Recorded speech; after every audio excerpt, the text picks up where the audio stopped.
Bien le bonjour, c'est Config@33. Bienvenue dans cette vidéo de présentation d'Avira Free Antivirus. Commençons par télécharger le setup d'installation. Avira Free se distingue de tous les autres antivirus gratuits du marché grâce à l'efficacité de son analyse comportementale et son très faible taux d'utilisation de ressources système. Rendez-vous sur le site d'Avira. Cela fait plusieurs années que j'utilise Avira Free Antivirus, que ce soit sur mes PC, sur des PC professionnels. Je le recommande à tous mes amis et à toute personne qui souhaite avoir une protection gratuite et efficace.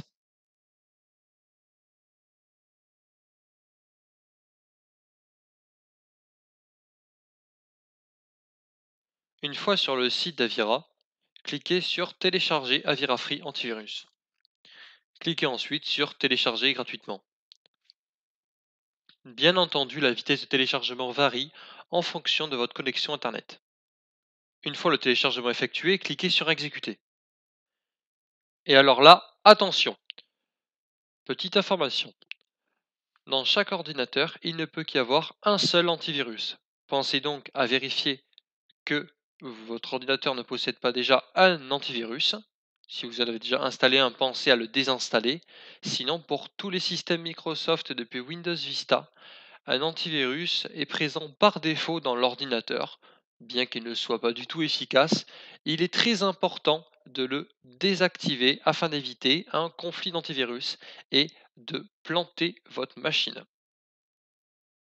Une fois le setup d'installation exécuté, cliquez sur Accepter et Installer. L'installation ne prend qu'en moyenne 5 à 10 minutes. Bien entendu, la vitesse d'installation varie en fonction de votre ordinateur.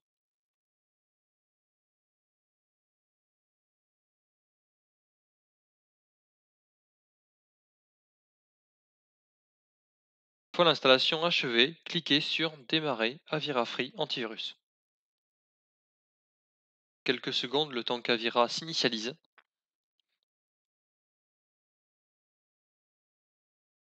Pour tous ceux qui se le demandent, Avira est actuellement en train de télécharger sa base virale. La base virale de l'antivirus, c'est en quelque sorte un dictionnaire qui comporte la définition de tous les virus reconnus à l'heure actuelle par l'éditeur. Évidemment, cette base virale est mise à jour en temps réel. Admettons qu'une menace soit détectée sur l'ordinateur de Monsieur X. Cette information est transmise au serveur d'Avira qui est ensuite analysée et ensuite cette information est retransmise à tous les utilisateurs d'Avira dans le monde afin que leur antivirus les protège de cette menace. Comme vous pouvez le voir, Avira a fini de s'initialiser et vous informe que votre ordinateur est sécurisé. Bon, en réalité, il n'est pas totalement, parce qu'il n'a toujours pas fini de télécharger sa base virale. Voilà. Donc pendant qu'il la télécharge, je vous propose qu'on jette un coup d'œil aux paramètres de l'antivirus. Regardons maintenant la partie scanner. La seule chose que je vous recommande est de cocher la case tous les fichiers. Pourquoi? Parce qu'en cochant cette case, vous allez demander à Avira de scanner la totalité des fichiers présents sur votre machine lorsque vous lancez un scan intégral du système. Dans la partie Actions si résultat positif, je vous recommande de cocher la case automatique et de laisser l'action par défaut quarantaine. Je vous recommande de ne pas toucher à la partie archive ni à la partie exception.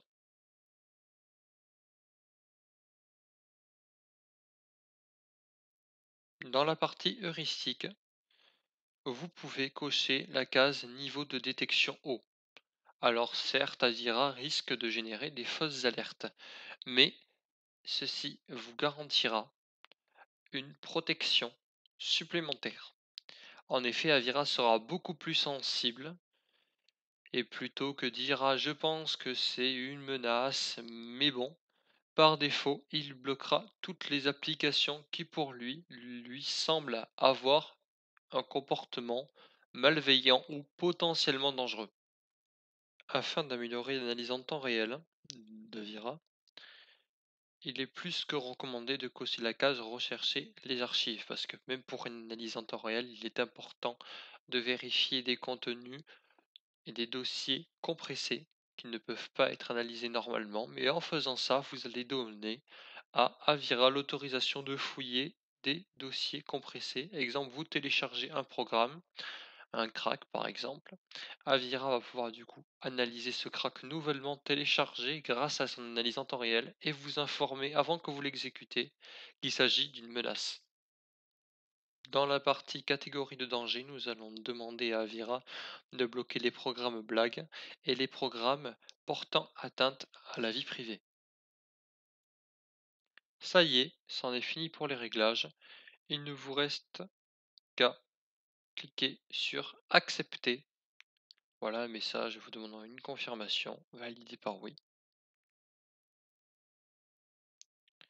Cliquez sur OK pour revenir au menu principal d'Avira. Voyons maintenant comment configurer votre sécurité sur Internet. Pour ce faire, nous allons installer le navigateur Google Chrome, car celui-ci possède l'une des plus grandes bibliothèques d'extensions. Ouvrez un onglet de navigation, puis recherchez Google Chrome. Choisissez ensuite Chrome pour ordinateur.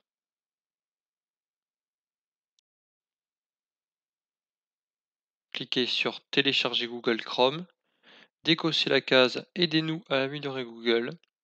Cliquez ensuite sur Accepter et installer. Exécutez le setup d'installation une fois le téléchargement effectué. Si un message de confirmation apparaît, faites oui. L'installation ne dure que quelques secondes. Une fois installé, ouvrez Google Chrome, allez dans Options, puis Plus d'outils, puis Extensions. Cliquez ensuite sur Plus d'extensions. Puis, dans la partie Rechercher des extensions, écrivez Avira. Choisissez d'installer l'extension de protection web Avira. Cette extension vous permettra de vous immuniser en quelque sorte des liens malicieux et des URL dangereuses lors de votre navigation sur le web.